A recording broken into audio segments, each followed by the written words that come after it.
어제 한 번의 통화를 받고 저 마음속에 슬픔과 아픔, 영적인 위기가 얼마나 이 남은 교회를 에워싸고 있는가를 느끼게 되어지면서 지지난주 준비한 말씀이지만 또 오늘 특별히 이 말씀을 좀 다뤄야 되겠다라는 생각이 들어서 예수의 증거라는 제목으로 함께 말씀을 드리려고 합니다. 우리 정언의 말씀처럼 마지막 때 사단이 재림교회 안에 가장 마지막 그의 드라마의 마지막 기만의 연극의 포인트가 포커스가 뭐라 그러죠? 예수의 증거를 무력화시키는 것이다. 오늘 시간 또 내일 안식학교까지 걸쳐서 이 주제를 좀 다루고 싶습니다. 용이 여자에게 분노하여 돌아가서 왜 분노합니까? 왜 분노했죠? 예를 들면 이런 표현이 있죠. 사단은 지상에 단 한 사람 예수께서 죄를 범하지 않고 사는 것을 바라보고 당혹했다. 인간의 육신의 모양으로 오셔서 죄의 통치로 온 세상을 지배하는 마귀의 왕국에 와서 마귀의 기둥들을 붙들고, 어려운 표현이죠. 타락한 죄된 본성, 마귀의 거처가 되어버린 인간의 육신, 죄를 안 짓고 살 수 없는 인간의 본성을 그대로 가지고 오셔서 사단의 왕국의 기둥을 그대로 붙드시고 한 번도 범죄하지 않은 예수를 바라보고 마귀는 너무 당혹스러웠대요. 분통이 터졌대요. 정리해드리면 용이 여자에게 분노하여 돌아가다 말의 의미는 뭔가? 정복당한 원수의 분노를 의미한다 라고 정언을 소개합니다. 여러분, 그 용의 분노를 받는 주님의 동력자 되기를 간절히 소망합니다. 은혜 아래 있은 적 죄를 지으려? 절대로 그럴 수가 없습니다. 은혜 아래 있는 사람들은 죄가 절대로 손도 못 댑니다. 주관할 수가 없습니다. 예수 아빠의 침례를 받은 우리가 예수의 한 몸이 되어지면, 로마서 6장 3절의 말씀이죠. 예수와 한 몸이 되어지면 예수 안에는 죄가 없습니다. 맞습니까? 없습니다. 예수님은 죄가 지배할 수가 없습니다. 그런 의미에서 미리 성경을 언급해드리면 마가 16장 16절, 그러므로 누구든지 침례를 받는 사람들은 구원을 받으리라 라는 그런 뜻입니다. 돌아와서 예수 아빠의 침례를 받음으로 예수 한 몸이 되어지면 우리를 지배하는 죄의 세력은 산산이 부서져 버립니다. 왜냐하면 예수 안에는 죄가 있을 곳이 없기 때문입니다.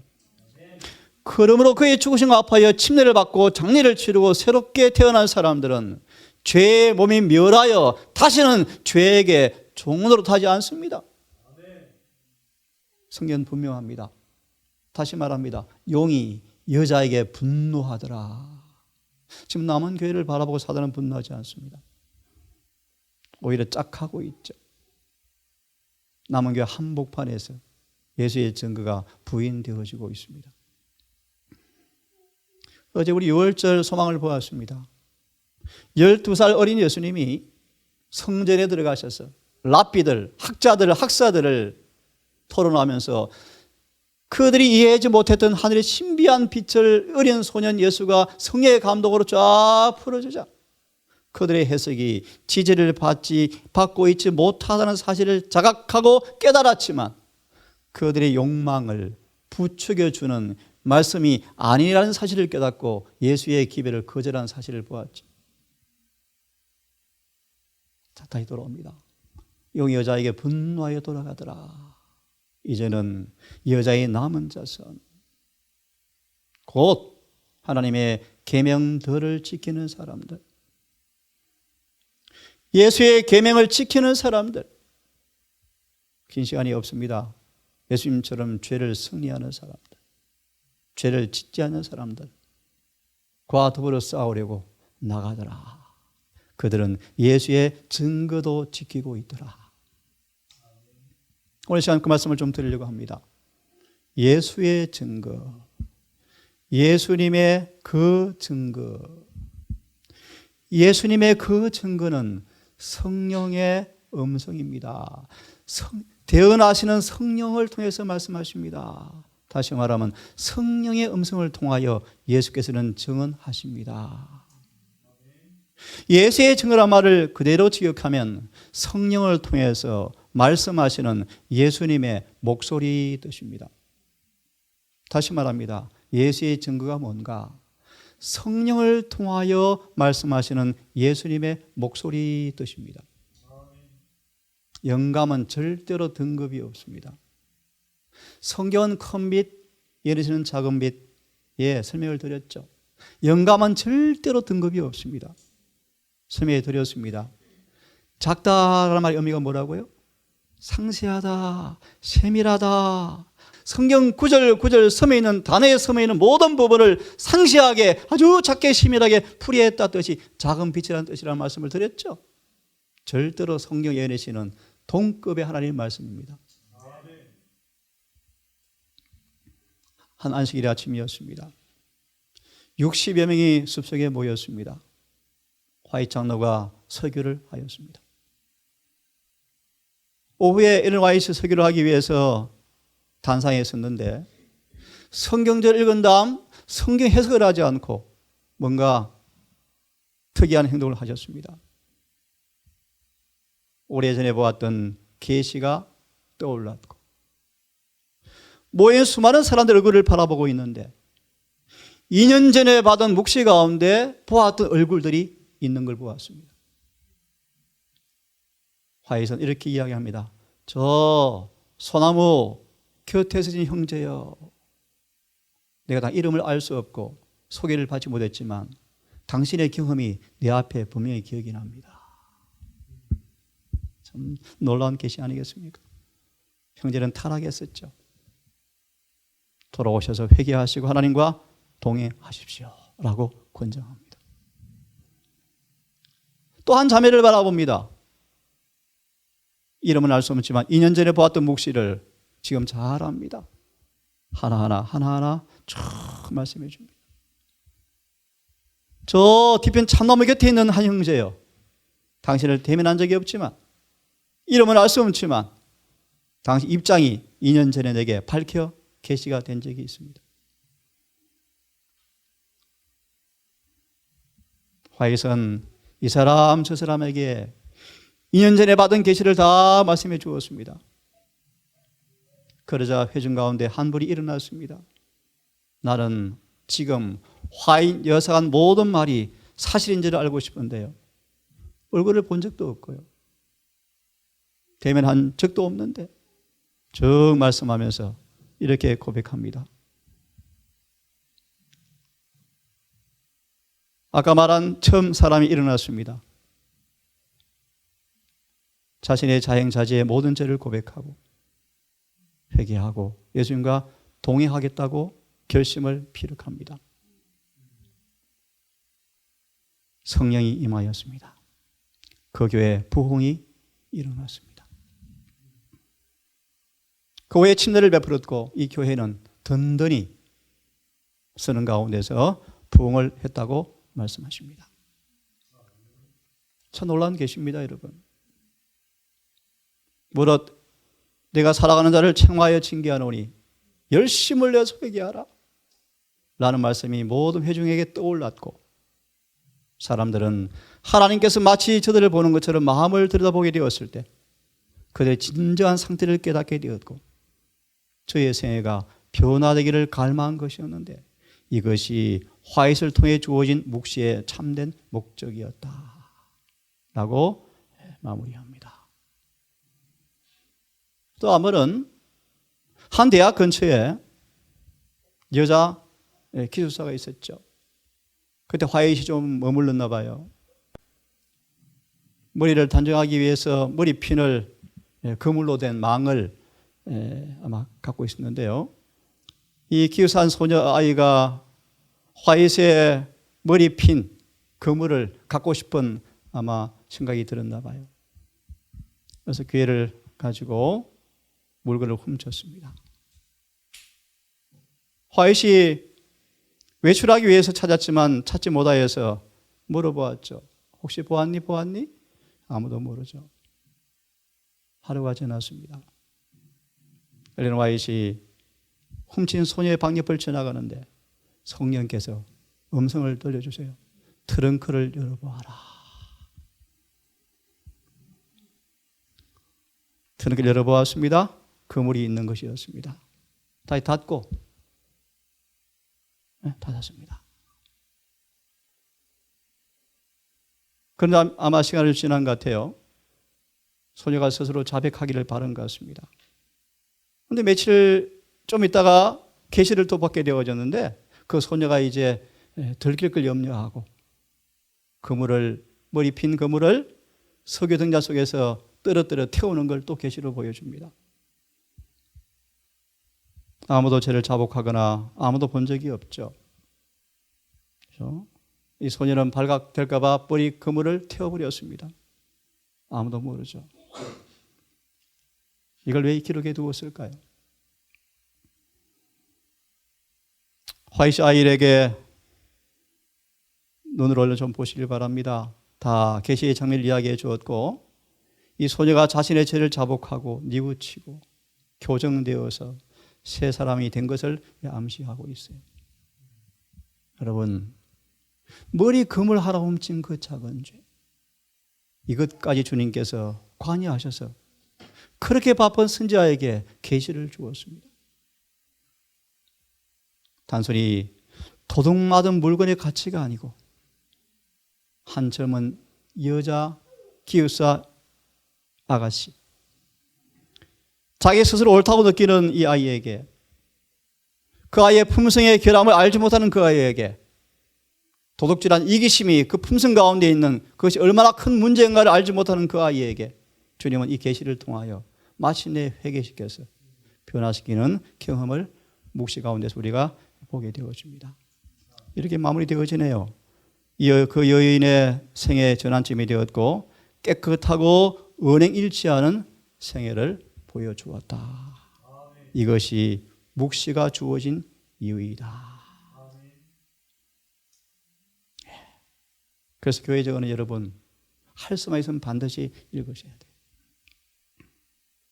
우리 모두의 경우에 합당한 그것이 거의 다 들어있대요.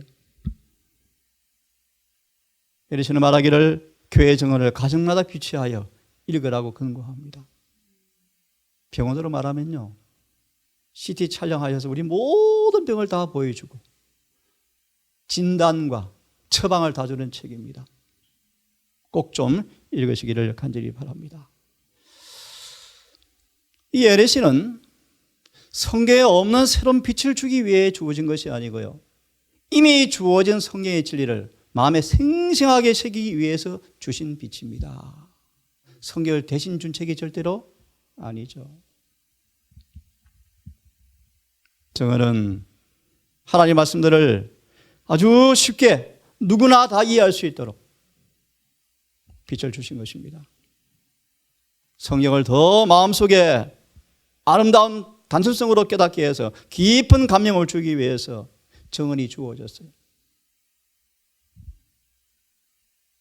성령의 감동으로 화해해서 이렇게 고백합니다. 나는 오직 성경 말씀을 신앙과 실천의 표준으로 추천하는 바입니다. 이게 참 많이 오해되는 말씀이에요. 우리는 성경 말씀으로 심판을 받게 될 것입니다. 말씀 가운데는 하나님께서 말세에 묵시를 주실 것을 허락하셨는데, 공부해 보셨죠? 성경을 연구해 보면 마지막 시대, 마지막 교회 하나님께서 묵시를 주실 것을 허락하신다고 암시하고 있죠. 그것은 백성을 안위하고 진리를 오해하는 사람들을 시정하기 위해서 주어진 것이다. 예를 하나 듭시다. 하나님의 말씀은 변한 적이 없죠. 말씀의 표준은 변한 적이 없죠. 마음속에 죄된 욕망을 품고 성경을 보면 이렇게 해석이 되어져요. 오늘날 재림 교인들이 레위기 11장 이런 정한 고기는 먹어도 괜찮네 라고 해석을 해버려요. 그게 죄된 욕망을 품고 해석하는 그릇된 해석의 모습이에요. 그런 해석을 교정하기 위해서 하나님께서 정언의 말씀을 통하여 원래 주님의 뜻이 무엇인가를 좋은 음식, 올바른 식사를 통하여 성경을 밝혀 놓았는데 교정받기를 싫어하고 욕망대로 살고 싶은 사람들이 오직 성경이라는 말씀을 빗대어서 정언을 무시하는 경향이 꽤 많죠. 이 바로 넌센스입니다. 넌센스. 다시 한번 보겠습니다. 용이 여자에게 진노하여 그녀의 씨 중에 남은 사람들, 곧 하나님의 계명들을 지키고 명령들을 지키고 예수 그리스도의 증언을 가진 자들과 더불어 전쟁을 하려고 나가더라. 짠 것을 좀 읽어드리겠습니다. 사단의 최후의 기만은 성령의 증언을 무력화하는 것이 될 것입니다. 묵시가 없으면 백성이 방자에 행하거니와. 잠언 29장 18절의 말씀이에요. 사단은 하나님 남은 백성들이 가지고 있는 참된 증언에 대하여 신뢰심을 동요시키기 위해서 온갖 방법과 종류가 다른 매개체들을 통하여 교묘하게 활동할 것이다. 사단은 오리를 이끌기 위해서 거짓된 계시들을 침투시킬 것이며 거짓 것과 참 것을 혼합시킴으로 사람들에게 실정을 느끼게 하여 계시의 성격을 띈 것이라면 무엇이든지 광신주의 일종으로 생각하게 만들 것입니다. 얼마 전 한 분의 대화였습니다. 공바리 집사님이 소망을 딱 펴서 한 부분을 읽어주었대요. 장로님, 예언에서 이렇게 말하는데 왜 그렇게 말씀하십니까? 라고 말하니까 기가 막힌 답이 들려왔습니다. 그게 광신주의입니다. 시대 소망대로 믿지 말라는 거예요. 충격이에요, 충격. 하지만 여러분, 정직한 사람들은 참과 거짓을 대조하여 보며 식별할 수 있게 될 것입니다. 내가 그 발 앞에 엎드려 경배하려 하니 그가 나더러 말하기를 나는 너와 및 예수의 증거를 받은 내 형제와 같이 된 종이라. 삼가 거리하지 말고 하나님께만 경배하라. 예수의 증거는 대언의 영입니다. 예수께서는 말씀하시기를 성령을 통해서 대신 말씀하십니다. 그것이 바로 예수의 증거라는 것입니다. 베드로전서를 좀 보겠습니다. 1장. 이혼의 구원에 관하여서는 너에게 임할 은혜에 대하여 대언한 대언자들이 부지런히 조사하고 연구하되 그들 자신 안에 계신 그리스도의 영께서 대언의 영입니다. 선지자들 안에 있는 예수님의 대언하는 성령께서 예수의 고난과 희의 부활의 영광을 다 미리 증언해 주실 때 그 성령, 대언의 영께서 무엇을 혹은 어느 때를 표적으로 보여주셨는지 하나님의 종들이 탐구하였습니다. 다시 마무리하면 하나님의 선지자들 속에는 성령께서 거하셨습니다. 그 성령을 가리켜서 대언의 영입니다. 그 대언의 영께서 대언의 선물을 주었습니다.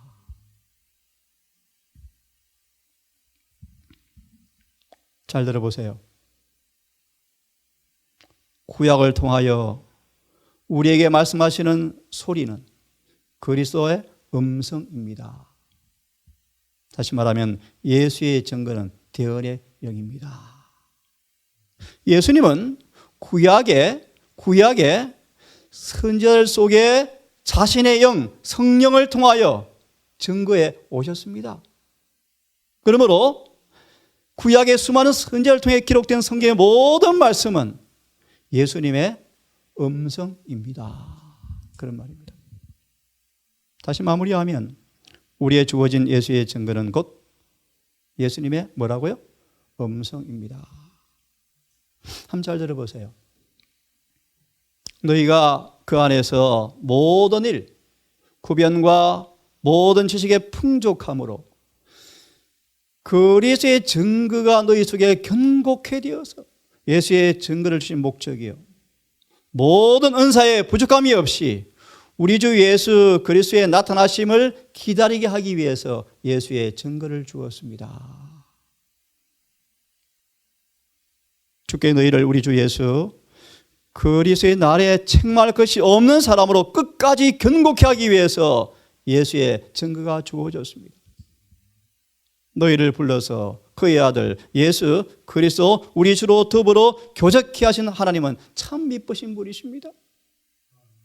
다시 마무리합니다. 예수의 증거는 재림의 그날 책망받을 것이 없는, 부족할 것이 없는 그런 사람 우리를 만들어내셔서 그분의 재림을 성공적으로 맞이하도록 주신 것이 뭐라고요? 예수의 증거입니다. 여러분 같이 한번 읽어보면 좋겠습니다. 시작. 자 시작. 나는 그림자가 조금 더 길어질 때까지 기다리고 있을 뿐이다. 그러나 내 음성을 더 이상 들을 수 없게 될 때에도 나의 책들은 증거할 것이다. 내게 위탁된 진리들은 주님의 기별 전달자로서 영혼들을 각성시키고 회개시키든지 그렇지 않으면 믿음에서 떠나서 미혹하는 영들을 받아들인 자들을 정죄하기 위해서 영원히 멸하지 않고 서 있다.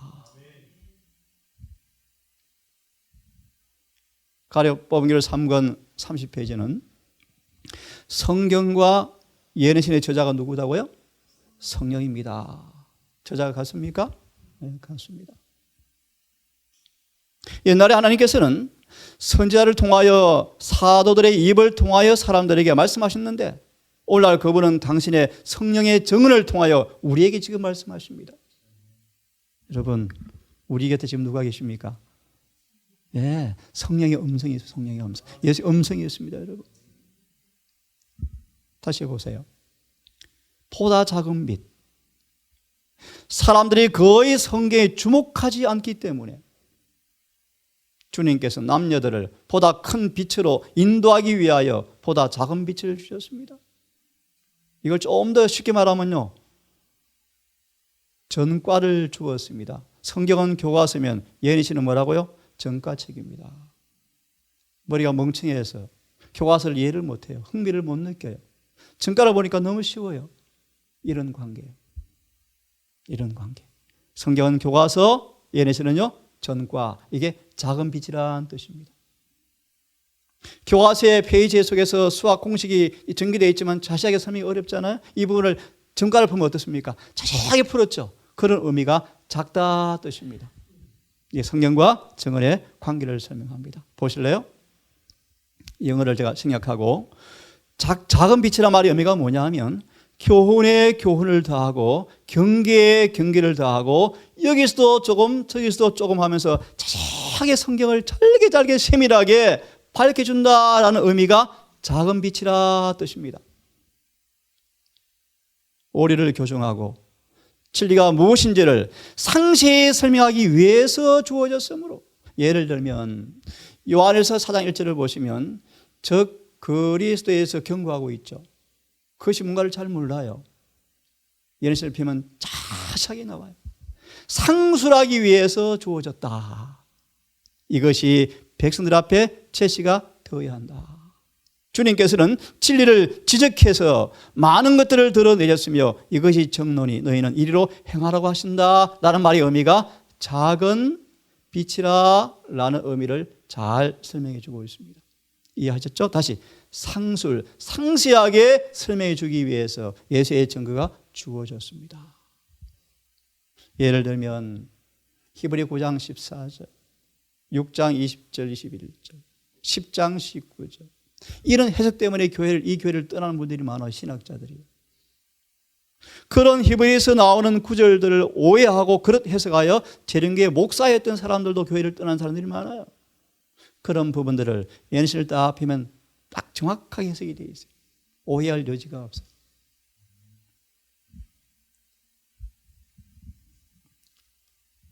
여러분 같이 한번 읽어보면서 오늘은 좀 마무리하겠습니다.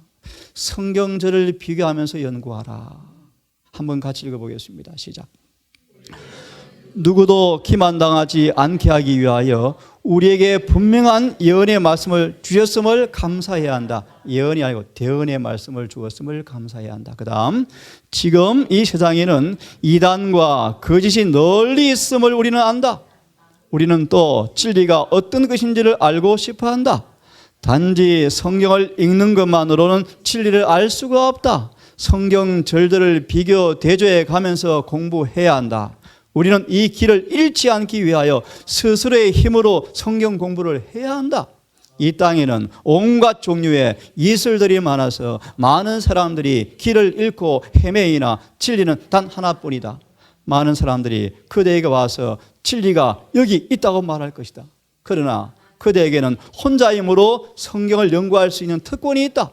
마땅히 율법과 증거의 말씀을 쫓을지니 그들이 말하는 바가 이 말씀에 맞지 아니하면 그들이 정령이 아침빛을 보지 못하고 우리가 성경과 친숙해질 때 우리 속에 있는 소망에 관한 참된 이유를 이해하게 될 것이다. 아멘. 우리 몇 번 카톡으로 제가 계시록을 로마서 계시록을 다 공부하고 완전 시리즈를 공부를 하고 있는데 완전을 마치면 히브리서를 제가 연구하려고 지금 정리 중에 있습니다. 여러분 성경과 정언을 연구해 보세요. 얼마나 진리가 분명한지, 얼마나 확실한지. 다시 한번 여러분의 삶 속에 예수의 증거를 통하여 진리에 견고히 서셔서 흔들림 없는 신앙의 모습으로 재림을 준비하는 진정한 경건의 삶이 있기를 간절히 바랍니다. 다시 한번 이 교회를 기도하시고 이 마지막 하나님의 예수의 증거를 통해서 이 교회가 표류하지 않고 목적지까지 갈 수 있도록 여러분 힘을 다해 기도하시고 이 동산이 그런 부분에 삶과 우리의 증언을 통하여 실천되어지기를 간절히 바라겠습니다. 자비하신 아버지, 수만 개의 교파가 있고 수많은 사람들 이론이 난무하고 오늘날 혼란과 혼돈의 와중에 하늘의 정도로 갈 수 있는 거룩한 빛을 우리에게 허락해 주셔서 우리를 미끄러지지 아니하시게 하시고 넘어지지 않게 하시고 견고하고 완전하고 굳게 세우셔서 주의 재림을 준비하는 그러한 백성으로 부르신 아버지 참으로 감사합니다. 우리 모든 동성 가족들 누가 뭐래도 이것이 정론이 이를 행하라는 말씀을 올바르게 깨닫고 분별하여 우리 모든 삶 속에 성경과 정언이 일치된 삶을 통하여 절대로 마귀한테 기만당하지 아니하고 성공적으로 주님을 섬기는 백성으로 준비되게 하셔서 마지막 주의 사업에 동역자로 쓰임받는 영광스러운 특권을 누릴 수 있도록 우리를 인도해 주시옵소서. 이 동산교회가 아버지 다시 한번 율법과 증거가 봉함된 사람, 그런 품성으로 되기를 소망합니다. 모든 가정마다 모든 개인마다 이 사실을 직시하고 잊지 말게 하셔서 성령의 은혜 아래서 진리가 이루어지는 삶, 주님과 하나가 되는 경건한 삶, 실제 구원이 깊이 경험되어지는 행복한 삶, 그 모든 것이 이루어지는 삶 되게 인도해 주시옵소서. 이제 아버지 안식일이 시작이 되었고 내일 해가 지는 시간까지 이 모든 동산경례 모든 사람들이 안식일을 거룩하게 지키게 하셔서 우리를 성화시키는 주의 성령께서 깊이 관여하시는 손길이 감지될 수 있도록 우리와 함께해 주시옵소서. 이 모든 말씀을 우리를 사랑하시는 예수님 이름으로 기도합니다.